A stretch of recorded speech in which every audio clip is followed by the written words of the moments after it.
De retour dans notre série Droit de réponse 105.1 et une des toutes dernières émissions. On est triste de voir bientôt se quitter et finir cette belle série.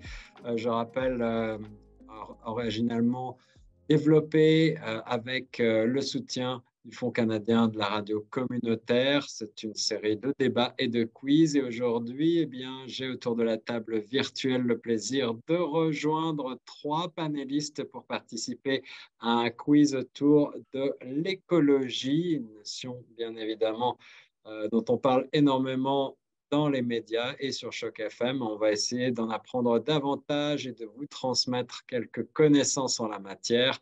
J'ai le plaisir d'avoir autour de la table virtuelle Diaka qui est avec nous. Bonjour Diaka. Bonjour tout le monde. Ravi de te retrouver. Je crois que tu as déjà été victorieuse de certains quiz par le passé. On va voir, on va tester tes connaissances en matière d'écologie, d'environnement, de changement climatique. Avec toi également, Megan Foussou. Megan, bonjour. Bonjour tout le monde. Merci d'être avec nous de nouveau. Je ne me rappelle plus si tu avais gagné également un quiz peut-être par le passé. Non, pas Non, encore. pas encore. Alors voilà, c'est peut-être l'occasion de ou jamais de briller. Et puis, on a également le plaisir d'avoir Nathalie Salmeron qui est avec nous. Bonjour Nathalie. Bonjour Guillaume, bonjour les filles. Alors moi aussi j'espère gagner aujourd'hui. Et on va commencer tout de suite dans le vif du sujet. En général, je rappelle très brièvement les règles du jeu. Une question et 4 réponses. Mais la première question est une exception puisque j'ai juste 2 réponses à vous proposer. Vous levez la main virtuelle ou votre main sur la caméra. Je rappelle que l'émission est également en mode vidéo et sera disponible sur notre page YouTube. On commence tout de suite avec cette première question. Qu'est-ce qui consomme le plus d'eau d'après vous? Une douche ou un bain? Une douche, réponse A. Un bain, réponse B. Nathalie, puis Megan, puis Diaka. Je pense que c'est un bain quand même. Eh oui, Nathalie, tu as raison. Un bain consomme de 150 à 200 litres d'eau, tandis qu'une douche, environ 4 à 5 minutes, ne consomme que 60 à 80 litres d'eau. Moralité, évidemment, si on veut épargner un petit peu à la planète de l'eau, eh bien, la douche est conseillée, même si quand il fait froid comme aujourd'hui, un bon bain chaud, c'est parfois bien agréable. Deuxième question, quel aliment nécessite le plus d'eau pour produire 1 kilo? Alors, est-ce que c'est A, des légumes, B, des céréales, C, des noix ou D, du porc? Pour produire 1 kilo de ces denrées, il faut lequel a besoin de plus d'eau. Je crois que Diaka a la main levée, Nathalie un petit peu avant toi. Diaka? Je dirais du porc. Tu dirais du porc. Alors, Nathalie, c'est ton avis aussi? Ouais, je pense que c'est du porc aussi. Quoique j'avais un doute un petit peu avec les céréales, mais je vais suivre Diaka aussi. Je vais demander son avis à Megan dans ce cas. Moi, j'ai pensé aux céréales. Céréales, eh bien, on n'a pas de bonne réponse et c'était aussi une surprise, une découverte pour moi parce que je croyais qu'effectivement l'élevage de porc était très consommateur. Mais en fait, 9063 litres d'eau sont nécessaires pour produire 1 kilo de noix. C'est les noix qui consomment le plus. Eh oui. Le porc arrive quand même en deuxième place avec 5988 litres, donc quand même beaucoup moins.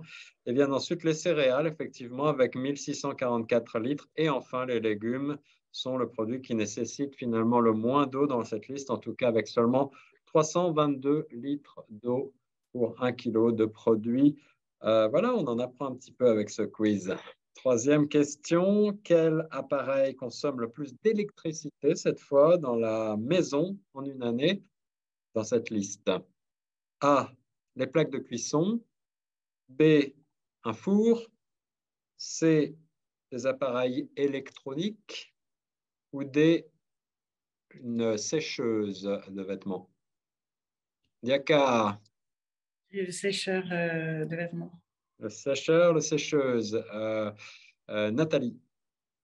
Moi, j'allais dire le four parce que ma mère, elle m'a toujours dit de ne pas allumer le four pour rien. Alors du coup, je ne sais pas si c'est ma mère ou si c'est pour sauver la planète. La sagesse des mamans. Megan, quelle était ta réponse? Les appareils électroniques. Les appareils électroniques. Alors, il y a une bonne réponse et c'est Nathalie qui a raison et sa maman parce que le four consomme plus de 1000 kWh par année. Une plaque de cuisson arrive en deuxième place entre 500 et 1000 kWh par an et la sécheuse, effectivement, 350 kWh par an. C'est des moyennes, bien évidemment. Ça dépend combien de fois vous lavez vos vêtements par jour ou par semaine. Les appareils électroniques de 130 à 200 kWh par an c'est plus modeste, même si il y a un grand mouvement qui vise effectivement, Mégane, aujourd'hui à essayer de penser à débrancher vos appareils qui restent en charge tout le temps, parce que même la toute petite diode rouge de votre téléviseur ou le fil que vous laissez brancher parce que c'est plus pratique pour recharger votre téléphone intelligent, et bien tout ça, ça consomme quand même de l'électricité et sur un an, et bien ça finit par faire beaucoup. Donc, c'est quand même à Nathalie que revient le point. Quatrième question, quel est l'endroit dans le monde qui a la plus grande empreinte écologique? Est-ce que c'est A, la Barbade, B, la Réunion, qui fait partie de la France, C, Singapour ou D, les Bermudes? La plus grande empreinte écologique, Mégane. Singapour. Singapour. Diaka, tu voulais dire autre chose? Moi, je vais dire Singapour aussi. Ah, ah. Et Nathalie, je te vois dubitative. Ouais, bah parce qu'en fait, si on regarde bien, c'est tous des îles en fait. Donc je me demandais déjà Oui. pourquoi. Mais ouais, vu l'image que j'ai de Singapour avec plein de lumière, de grands buildings, j'irais aussi Singapour, je pense. Alors, ça ne m'arrange pas tout ça parce que vous avez toutes les trois raisons. C'est bien Singapour. Et donc, je vais peut-être quand même donner à Mégane le point qui a été la première à répondre. Ça sera plus simple comme ça. Singapour est le pays ayant la plus grande empreinte écologique, effectivement, à 9,95%, suivi des Bermudes, 5,26%, la Réunion, 2,38% et la Barbade, 2,19%. Voilà, on en apprend un petit peu aussi là-dessus. La plus grande empreinte écologique. Ne me demandez pas comment elle est calculée, en revanche, je ne saurais trop vous dire pourquoi, mais ces endroits sont effectivement très énergivores.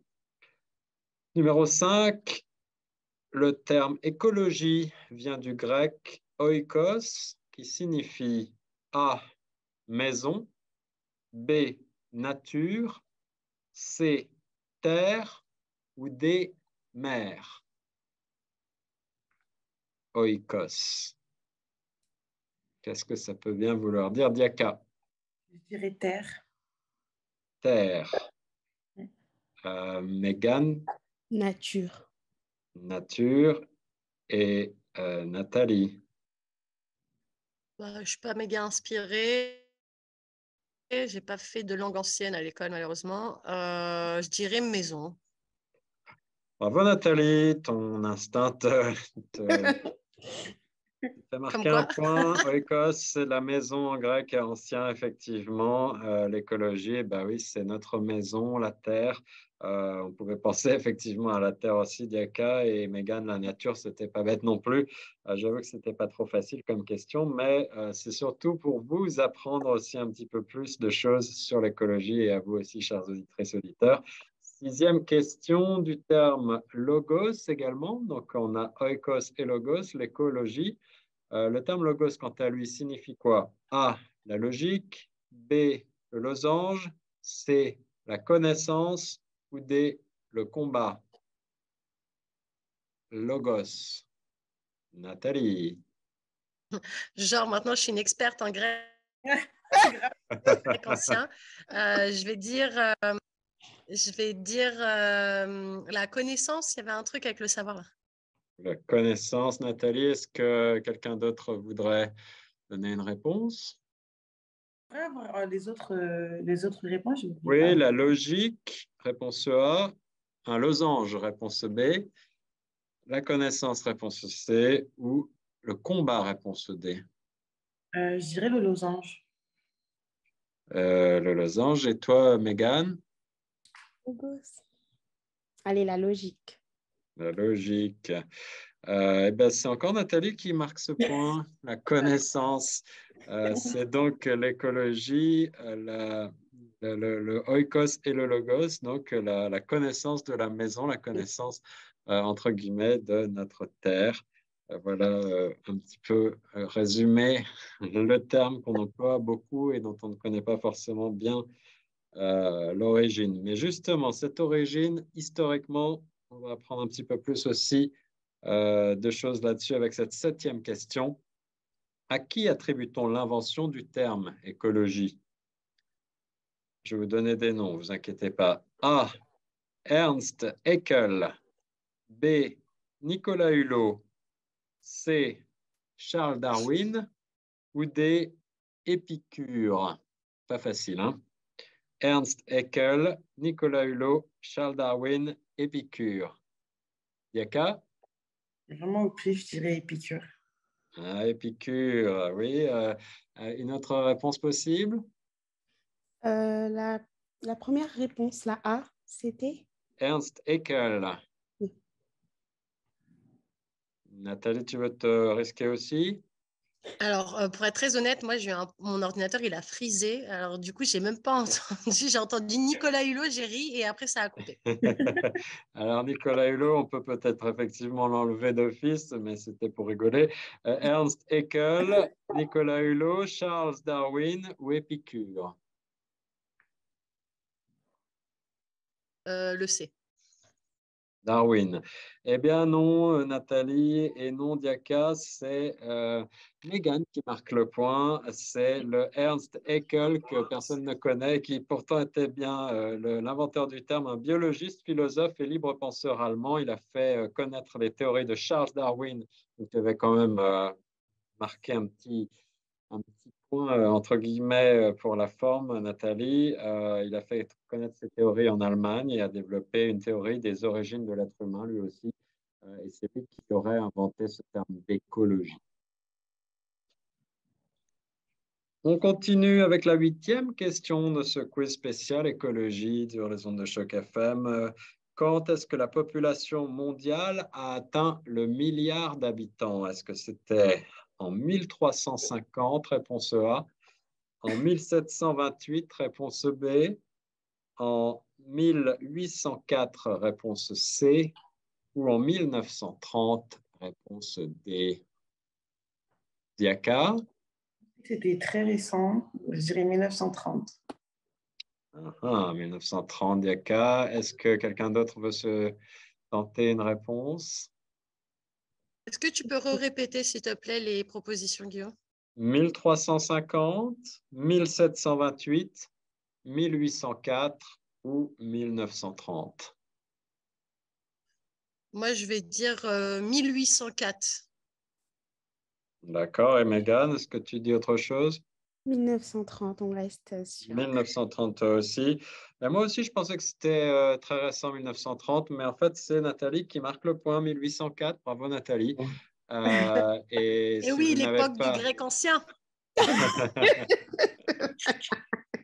Si vous n'avez pas suivi l'actualité très récente, eh bien, on vient de passer, il n'y a pas très longtemps, la barre des 8 milliards d'habitants sur notre bonne vieille planète Terre. Et d'après les prévisions, eh bien, on pourrait dépasser les 10 milliards d'ici pas très longtemps. Ça augmente de manière assez exponentielle. Euh, et c'est une des raisons qui font s'inquiéter les scientifiques et les environnementalistes parce que les ressources disponibles sur notre Terre ne sont pas suffisantes pour nourrir tout ce monde. Et donc, il y a des disparités qui risquent de s'aggraver en termes d'accès aux nourritures et à l'eau potable d'ici les prochaines décennies. Et c'est donc aussi un sujet d'inquiétude. On parle de climat maintenant avec cette 9e question. Le climat de la planète a changé au cours du XXe siècle. Est-ce que c'est vrai? A, oui, la température de l'air à la surface de la planète s'est élevée. B, non, il fait toujours aussi chaud l'été et froid l'hiver. C, plus ou moins, le climat est toujours instable. Ou D, oui, la température de l'air à la surface de la planète a baissé. A. Megan. Je dirais la A. Oui. Megan dit là. Ah, Oui, effectivement, la température s'est élevée. La température moyenne de l'air à la surface de la planète s'est élevée d'environ 0,6 degrés depuis le début des années 1900. Ça peut paraître minime au premier coup d'œil, mais ce n'est pas le cas. Pour vous donner une idée, il y a environ 1000 ans, les Vikings ont profité d'un climat assez doux pour naviguer sur des mers peu encombrées de glace. Ils ont pu coloniser des terres comme l'Islande, le Groenland et probablement venir jusqu'en Amérique. Quelques siècles plus tard, le climat s'est refroidi de seulement 1 degré qui a causé le retour des glaces sur les mers et provoqué la famine et la disparition des colonies vikings. Donc, on voit qu'un petit degré en plus peut avoir des conséquences très importantes. Les accords de Paris en 2015 visaient à limiter le réchauffement climatique à 1,5 degré à l'horizon 2050, si ma mémoire est bonne. Et malheureusement, les États ont beaucoup de difficultés à réduire leur pollution et donc à réduire ce réchauffement climatique qui s'accélère beaucoup. 10e question, et après on va avoir quelques petites questions subsidiaires. Ça va toujours? Oui, ça va. Vous apprenez des choses, j'espère. Oui, beaucoup. Quelle est la principale cause du réchauffement du climat de la planète? Alors, je ne vous ai pas donné la réponse, heureusement, j'ai failli la donner, mais voilà les 4 propositions.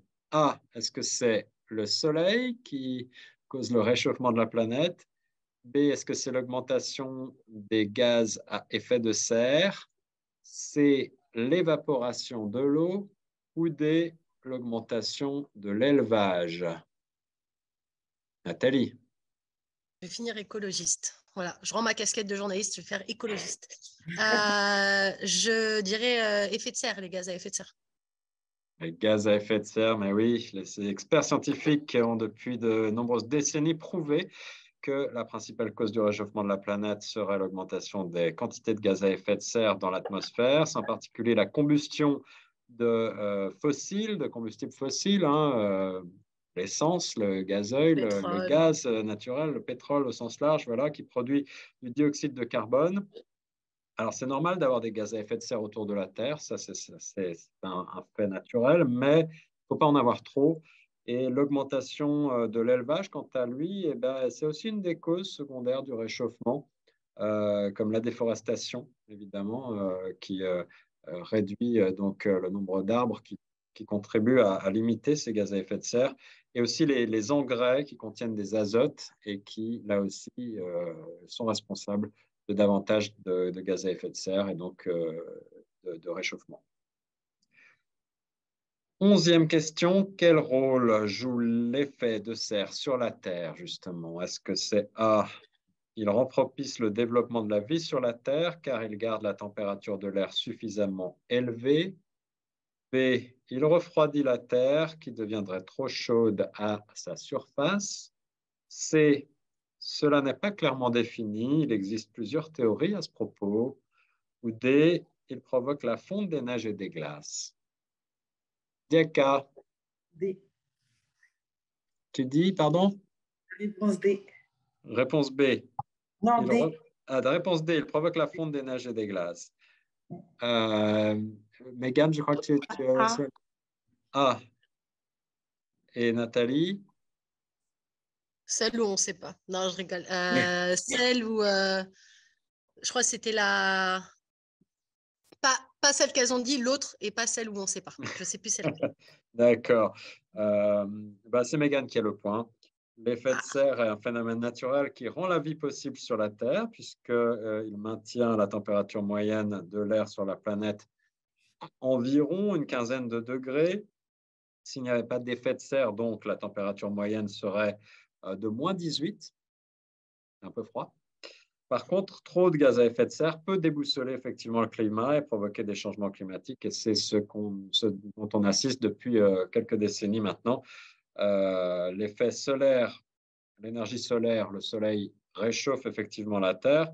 C'est les rayons infrarouges émis par le soleil qui sont séquestrés par les gaz à effet de serre présents sur la Terre, dioxyde de carbone, méthane, etc. Et c'est ça qui cause le réchauffement. Voilà pour le principe scientifique de la chose. C'est donc Megan qui marque ce point. 12e et avant-dernière question. La surface de la Terre est recouverte à, petit a, 60% d'eau et 40% de terre. B, 70% d'eau et 30% de surface de terre. C, 75% d'eau, 25% de terre. Ou D, 50-50. Diaka? Je ne t'ai pas entendu, Diaka, excuse-moi. La réponse B. La réponse B, 70% d'eau, 30% de terre. C'est une bonne réponse, Diaka. 70% d'eau et de moins en moins d'eau potable, je le disais. Et évidemment, qui dit réchauffement climatique dit aussi fonte des glaces. On pourrait penser qu'on aurait plus d'eau disponible sur la surface de la Terre. Effectivement, il y a un certain nombre de littoraux qui sont menacés par le réchauffement climatique et donc des endroits de villégiature qu'on avait l'habitude d'aimer, de connaître et se rendre en vacances risquent d'être se retrouver sous le niveau de la mer, tout comme un certain nombre d'îles et d'endroits paradisiaques. On pense notamment aux Maldives, des endroits comme ça. Et c'est des phénomènes qui semblent un petit peu inéluctables avec le réchauffement climatique. Mais donc, paradoxalement, comme je le disais, plus d'eau ne veut pas dire une bonne nouvelle parce qu'il y a moins d'eau potable aussi. Et cela pose évidemment de nombreux problèmes en corrélation avec de plus en plus d'habitants sur la Terre. Ça ne fait pas bon ménage. On passe à la 13e et dernière question de ce quiz spécial environnement sur les ondes de choc. Si toute l'énergie que je consommais était d'origine humaine, combien me faudrait-il d'humains à mon service? Ça, c'est un calcul que je trouvais très intéressant. Si toute l'énergie que je consommais était d'origine humaine, c'est des moyennes, hein, évidemment, combien me faudrait-il d'humains à mon service? A, 2 personnes, à temps plein, hein, on s'entend. Ou B, 20, C, 200 ou D, 2000. On passe de 2 à 2000 hein, quand même. Alors, vous pouvez vous lancer, c'est une question subsidiaire, entre guillemets, Diaka? Je dirais 2000. 2000 carrément, Diaka. Ouais. 20. Toi, tu dis 20, Mégane. Et toi, Nathalie? Bah, ça dépend quelle journée. Il y a des journées où je suis juste en train de regarder la télé, donc pas grand-chose d'utilité. Enfin, il n'y a pas une grosse source de trucs, mais une journée classique, c'est vrai qu'en plus, par exemple, si on compte les transports dans les métros et tout, c'est-à-dire cette énergie aussi, elle est comptée. Moi, je vais dire 200. 200, ben, bravo Nathalie. C'est une étude européenne qui date de 2016 qui nous disait qu'en moyenne, effectivement, et ça dépend certainement de beaucoup de facteurs, mais en tout cas pour un habitant d'Europe dans un pays développé où on consomme beaucoup de moyens de D'énergie. transport, d'énergie de chauffage, d'énergie pour construire une maison, pour manger, pour aller faire ses courses, pour plein de choses, eh bien, effectivement, il nous faudrait en moyenne 200 humains, rendez-vous compte, pour travailler, pour produire cette énergie. Si on n'avait pas une énergie qu'on pense souvent être disponible à l'envie, mais qui en fait n'est pas aussi disponible que ça et à un coût épuise un petit peu la planète. J'espère que ça vous a fait un petit peu réfléchir, mettre des choses en perspective et que ça vous a apporté des connaissances en matière d'écologie. On va faire un petit comptage rapide pour déterminer la gagnante. 3, 4, 5, eh bien, je crois que c'est Nathalie qui marque, qui emporte le quiz. Bravo Nathalie. Suivi de Yes. Mégane, suivi de Diaka. Merci d'avoir participé. Est-ce que vous avez des commentaires, des questions? Est-ce que vous avez été surprise par les résultats et les chiffres que je vous ai donnés? Surpris qu'on a atteint les milliards il y a bien longtemps, en fait. Les milliards d'habitants. C'est vrai, 1804, c'était l'époque c'était il y a quand même vraiment longtemps, mais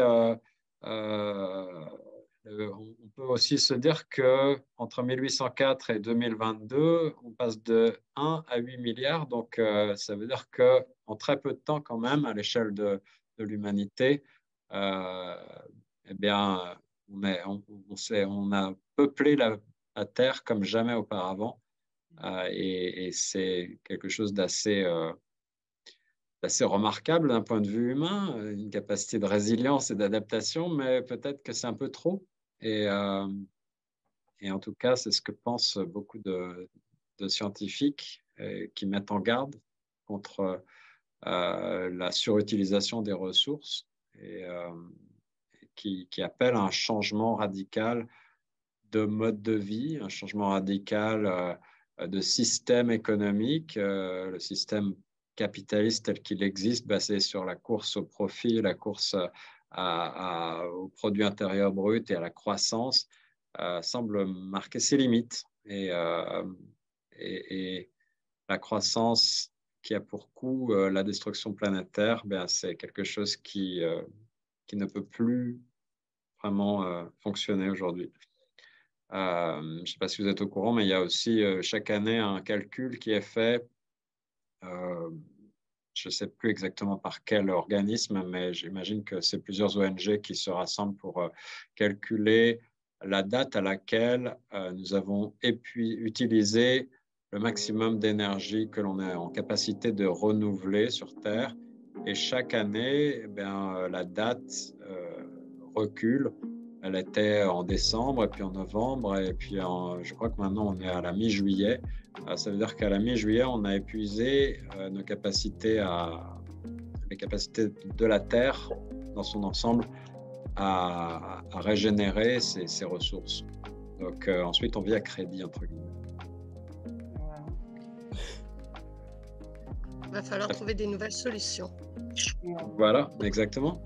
Mais la bonne nouvelle, c'est que il y a des solutions, il y a des scientifiques, il y a des organismes qui appellent effectivement à ces changements et qui nous disent qu'un changement est encore possible, mais on a très peu de temps pour prendre conscience collectivement de la nécessité de moins consommer, de consommer mieux et de s'adapter pour continuer à pouvoir assurer en tout cas une vie agréable à notre descendance sur notre Terre. Donc, sur ce message doux, amer, et j'espère quand même avec de l'espoir, on va vous laisser. Merci beaucoup d'avoir participé à ce quiz droit de réponse sur les ondes de choc. Merci. Et à très bientôt.